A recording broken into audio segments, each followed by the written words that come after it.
जो इंसान जो कातिल हो जाते हैं, क्या अल्लाह ताला उनके गुनाह माफ करता है?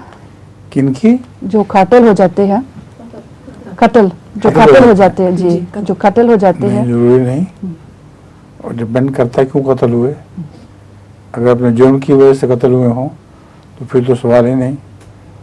और वैसे अगर कत्ल के एक जालिम ने किसी को बेगुनाह को कत्ल किया हो तो फिर इम्कान है कि अल्लाह ताला उसके गुनाह बख्श दे।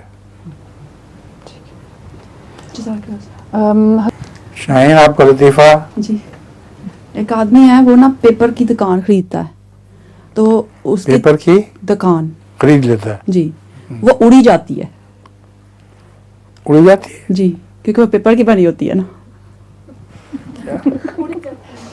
वो कहती है कि वो उड़ जाती क्योंकि पेपर की जो बनी है, पेपर की दुकान, पेपर की दुकान बाय पेपर की बना है। दुकान की बनावट पेपर की थी। मैं समझा कागजों की दुकान खरीदता है। जी।